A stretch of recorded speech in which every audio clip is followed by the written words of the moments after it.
how important is a direction? How important is the direction on a directional antenna?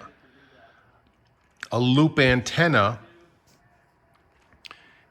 is directional, so the flat. So if you're looking at it, the flat face nulls. The knife edge is the target. It's like the sight aiming at the signal. Okay? So I got, if you watch my channel, you know I got a Wellbrook antenna, which is a loop, and it's stuck in a tree and it's welded. It's not on a rotator. I can't move it. I'm lucky I got one out there. I got to deal with HOAs and all that kind of stuff. So anyway, my Wellbrook is aiming northeast and southwest.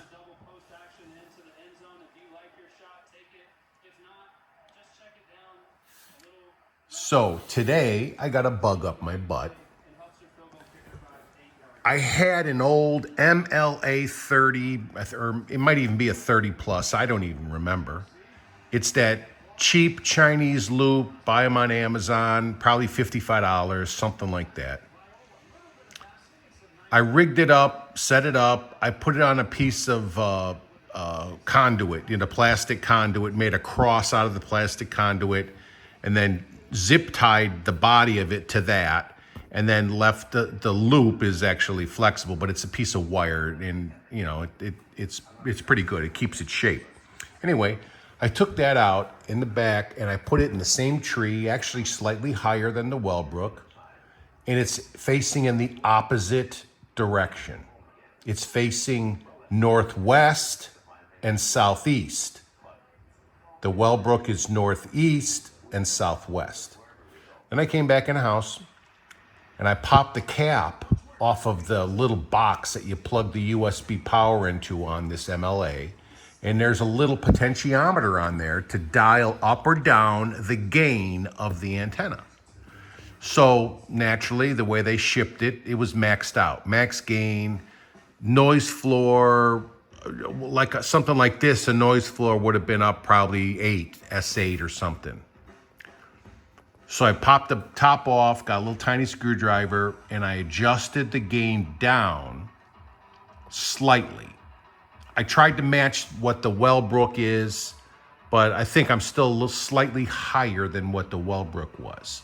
But that's not even the important thing. The important thing is that the two antennas are facing in different directions. So HF1, look at the antenna button up in the corner. HF1 is Wellbrook. HF2 is the MLA. Notice how the gain nosedives.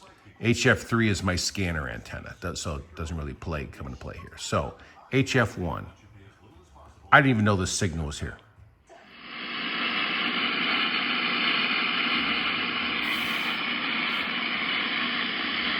HF2 is the MLA. Now remember that red stuff is the leftover shit from the Wellbrook. So you tune off and come back.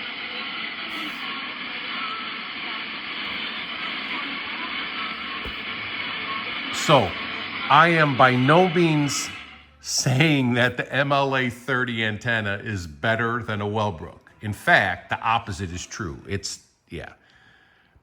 But this is how important the directionality of your antennas are. If it's just a long wire, no, it's not directional, not really. And but here in this case, yes, these two antennas are pointing in the exact opposite direction. So I can only assume that this signal is coming from either the northwest or the southeast. And when the Wellbrook was facing northeast and southwest, it was actually nulling this signal. Because remember, the flat face not only is not where it's not aimed, it's also nulling. Nulling meaning throwing away the stuff that's coming at it. And that's what the loop does. You use that. You can actually aim that nulling part, the flat face of the loop, to kill noise. So sometimes you get your best signal by not aiming the knife edge of the loop at the incoming signal.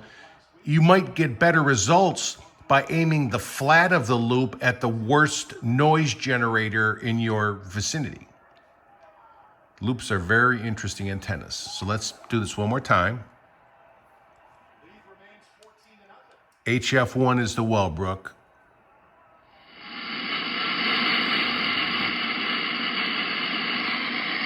HF2, MLA. Let's hit the sync. I'd have never known this signal was there. I'd have never known it. And we're on 9 kilohertz.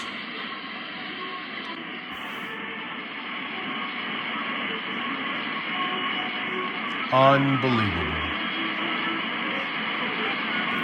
Just for giggles, let's hit the scanner antenna. Nothing. All right, so just to show you the Wellbrook isn't broken, let's go to... So this is that super weak beacon I always listen to, 28209. And you can see HF1, here's your first quiz of the day. What is HF1 on my radio? Right, the Wellbrook. We're getting a signal. No reading on the S meter, but you can hear it just fine. Let me mute my TV. I'm watching Nebraska kick Colorado's ass over there. Let me mute it. Sorry. Let's change the antenna. HF2 is the MLA.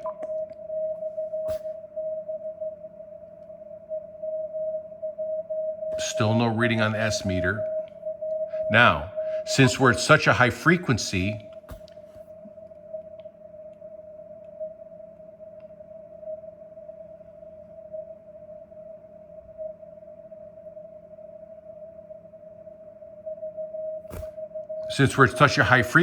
my scanner antenna actually picks this signal up.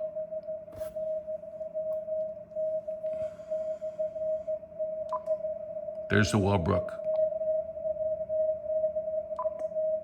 There's the MLA. The scanner. So,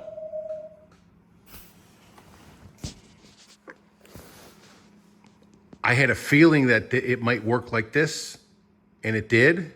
And I'm very happy now that I have shit like this. So one of the reasons that motivated me to do this was one of my viewers, 1040 North up in Wisconsin, keeps promoting this signal, this frequency, 11.282. And he says, yeah, Nick, 11.282, USB, listen to it.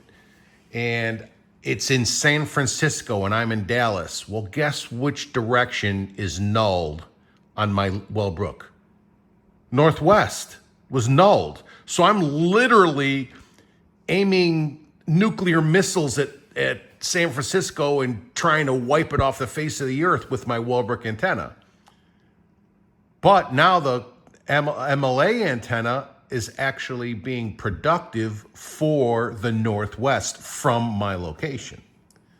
So hopefully if 11.282 starts playing, oops, that's where I had it before. Let's tune it in here.